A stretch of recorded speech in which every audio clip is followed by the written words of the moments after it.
2024-এর লোকসভা ভোটে 293টি আসন পেয়েছে বিজেপির নেতৃত্বাধীন এনডিএ জোট। এবার আর 400 আসন পারে স্বপ্ন পূরণ হয়নি প্রধানমন্ত্রী মোদীর। বিজেপি সাকুল্যে 240টি আসন পেয়েছে, যা 272-এর ম্যাজিক ফিগারের থেকে অনেকটাই কম। তাই সংসদের সেন্ট্রাল হলে এনডিএ শরিকদের সঙ্গে বৈঠকের পর শুক্রবার 7ই জুন তার ভাষণে শুধুই এনডিএ জোটের প্রশংসাই শোনা গেল প্রধানমন্ত্রী নরেন্দ্র মোদীর মুখে। যে মোদীর মুখে ভোটের মুখে শোনা যেত খালি আমি, এখন ভোটের পর শুধুই আমরা শোনা যাচ্ছে। এদিন প্রধানমন্ত্রী বলেন, এটা গর্বের যে দেশের 22টি রাজ্যে এনডিএ সরকার মানুষের সেবা করছে। এছাড়া দেশের আদিবাসী অধ্যুষিত আরও 10টি রাজ্যের মধ্যে 7টি রাজ্যে এনডিএ সরকার রয়েছে। প্রধানমন্ত্রী বলেন, দেশে সরকার গঠনের জন্য 272টি আসন পাওয়া খুবই জরুরি, কিন্তু সবথেকে গুরুত্বপূর্ণ হলো সবার মত নিয়ে চলা।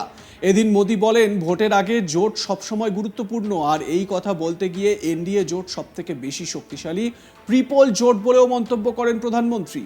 শুনুন সংসদের সেন্ট্রাল হলে মোদির ভাষণ। आज जब आप मुझे फिर से एक बार ये दायित्व देते हैं, इसका मतलब है कि हम दोनों के बीच हम आपस में विश्वास का सेतु इतना मजबूत है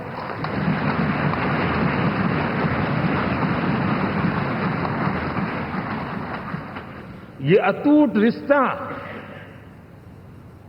विश्वास की मजबूत धरातल पर है, और ये सबसे बड़ी पूंजी होता है। और इसलिए ये पल मेरे लिए भावुक करने वाले भी है, और आप सबके प्रति जितना धन्यवाद करूं उतना कम है।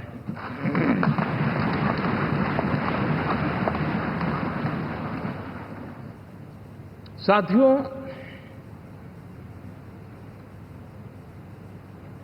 बहुत कम लोग इन बातों की चर्चा करते हैं, शायद उनको सूट नहीं करता होगा, लेकिन हिंदुस्तान के इतने महान लोकतंत्र की ताकत देखिए कि एनडीए आज देश में 22 राज्यों में लोगों ने उनको सरकार बनाकर के सेवा करने का मौका दिया।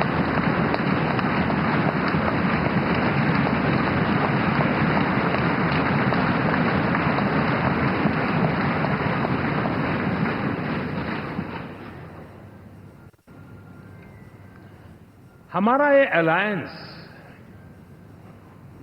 सच्चे अर्थ में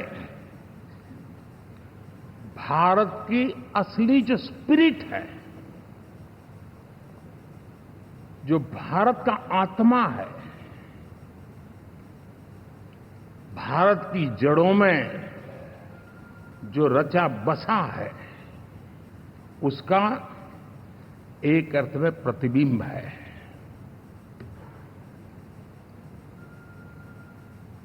और मैं इसलिए कह रहा हूं कि थोड़ी नजर करें, हमारे देश में 10 ऐसे राज्य जहां हमारे आदिवासी बंधुओं की संख्या प्रभावी रूप से है, निर्णायक रूप से है, जहां इस आबादी आदिवासियों की ज्यादा है, ऐसे 10 राज्यों में से 7 राज्यों में एनडीए सेवा कर रहा है। साथियों, प्री पोल अलायंस हिंदुस्तान के राजनीतिक इतिहास में और हिंदुस्तान की राजनीति में गठबंधन के इतिहास में प्री पोल अलायंस इतना सफल कभी भी नहीं हुआ है जितना कि एनडीए हुआ है।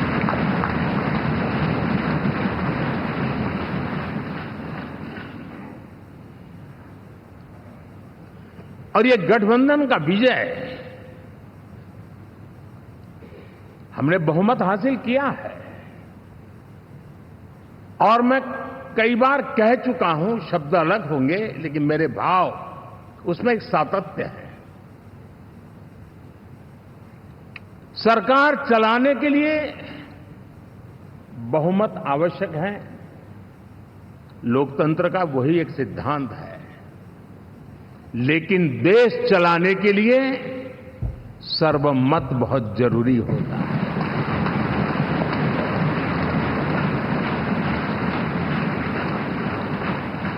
और मैं आज देशवासियों को यहां से विश्वास दिलाना चाहता हूं कि आपने जिस प्रकार से हमें बहुमत देकर के सरकार चलाने का सौभाग्य दिया है, ये हम सबका दायित्व है कि हम सर्वमत का निरंतर प्रयास करेंगे और देश को आगे ले जाने के लिए हम कोई कोर कसर नहीं छोड़ेंगे।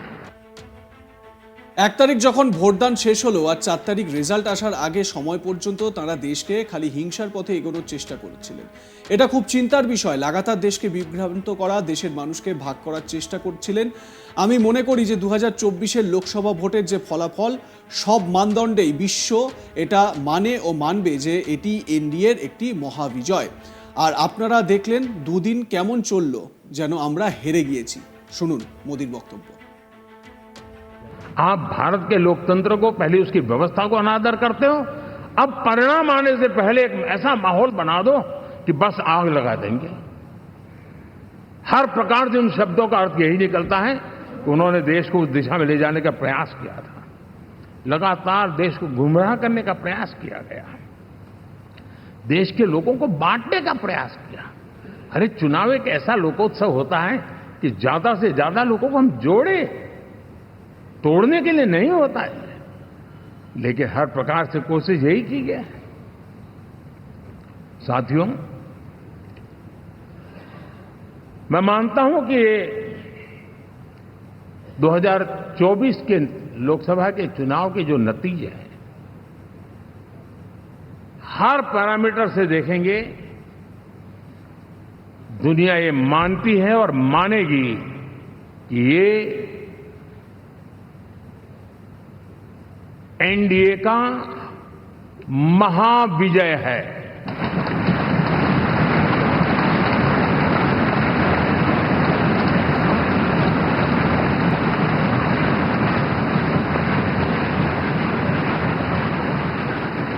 और आपने देखा 2 दिन कैसा चला, जैसे हम तो हार चुके हैं, गए।